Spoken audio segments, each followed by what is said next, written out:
You were at the Golden Globes recently, right? I was. Yes, and you I got was. to reunite with the Suits cast. I did. Yes. What was that like? Yes. There we are. There we are all together. That was fun. Yeah. That was.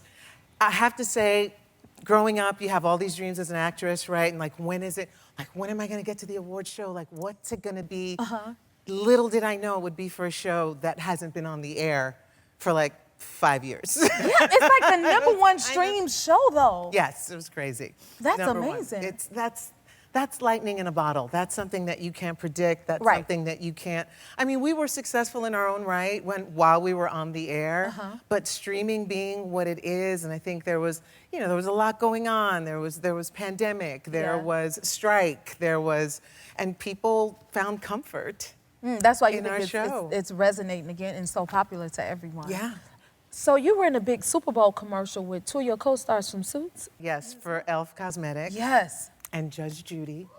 Judge Judy. What was Judge that Judy, like? Meghan Trainor. I don't know if I can overstate what a tiny woman Judge Judy is. Like how tiny? No, seriously, no, she's like a pocket pal. She's like, she would fit in here. You said a pocket pal. But you can hear her because she is tiny, but she is mighty, for sure. She is that woman. She's tough, though. She is tough. Her spirit, her light is undeniable. Wow. She's just, mighty she's presence. a force. Absolutely. Yes, I love it. You call her a pocket pal. Little pocket I caught pal. that. I caught that. And then you were actually just in Vegas for the Super Bowl. I was. Now, how did you end up spending it?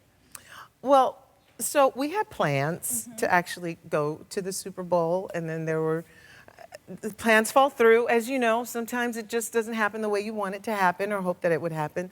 But God has a way of putting you exactly where you need to be. I think I got a clip for this. I want Yeah. to see. Do you? Yes. Yes. There you go.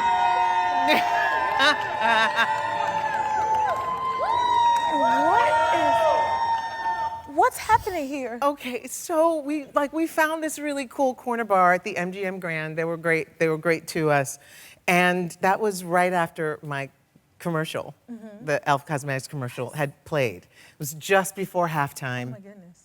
People could not have been more psyched. And I had my guy, who was the biggest hype man in like the moment. He was like, Gina Torres! Gina Torres! I'm like, okay, stop. Just, stop. He goes, no! And then everybody got in on it. And, That's a way to celebrate. and when people applaud, yeah. you take a bow. You have to take your bow. It's the right thing And to it's do. not every day you get to be in a Super Bowl commercial. Okay? I don't blame you. Tell us about Latinas Acting Up. Oh, now Latinas I Acting like Up. that. Latinas Acting Up. Latinas Acting Up was born of the strike, and it was the brainchild of, again, a brilliant queen, Diana Rivas, and it was also brought into fruition by another beautiful Latina queen, Lisa Vidal. There we all are. That's the board.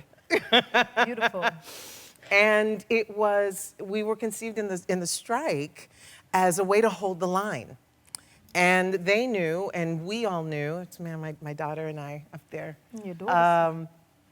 that we had to keep it interesting. Yeah. And we had to bring all of ourselves. And to quote Diana, who makes more noise and who brings more of the fun and the joy than Latinas? And there was choreography every week. There was inspirational speeches every week. There was a call for fairness and inclusivity. And what happened was, in very, very short order, we understood and we realized that this wasn't just about the strike. This could not end with the strike, because we had multi-generations of Latina women across all cards in the industry. You had writers, we had directors, we had actresses, producers who wanted to tell our stories. Right. We need to tell our stories. And it was even more important that what we understood as women who have been doing this on the average for 35 years, that we didn't have each other. Right. when we didn't have a Latinas Acting Up when we were in the industry. We were growing up in an industry, we were making our bones in an industry that told us there's only room for one.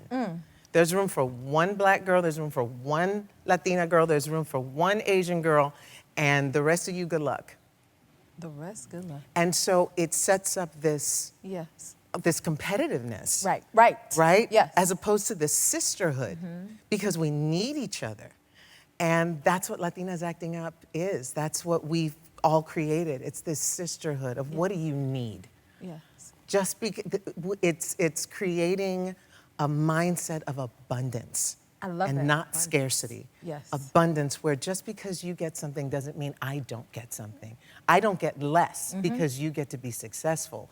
My success is your success. Yes. And how do I continue to pay it forward? How do I continue to, what do you need? Do you need a suit for your first big press event? So that's what we're trying to nurture. That's what we're trying to get in there. You're doing more than that. Talk to us about the show 911 Lone Star. 911 Lone Star. You know, it's one of those shows where you come in for the action. It grabs you with the action and all the giant rescues, but then you stay for the people. You absolutely stay for the characters, the character development. Tommy Vega, she's a force. She's another one of those really incredible women characters with a great hair game, too. Yes. Shout out to my girl, Nikki. But she's somebody that you want to follow, you know, into a crisis, because you know she's going to get you out. And I'm excited about this season coming up. Listen, you play a lot of tough, badass characters. Like, is that how you pick your roles? You know, it's so funny because, like, when you start off as an actor, you don't pick anything. Okay. You know, you get what you can. You go in, you audition, and you work, and you get all the experience. And my height plays into it. The fact that my voice is, you know, probably lower than the average bear. And I kind of walk with this sort of natural authority. Those are the parts that came my way. And when you're in your 20s and you're starting out, it's like you're faking the funk for as long as you can. But now that I'm where I am, a fully grown person, I own all of it. Yes, you do. You own all of it. Yes, and thank you. And some more, and you're welcome. If you like this video, smash that like button and subscribe to the Jennifer Hudson Show YouTube channel. Check your local listings or visit jenniferhudsonshow.com to see when you can watch full episodes in your area. And don't forget to sign up for the newsletter.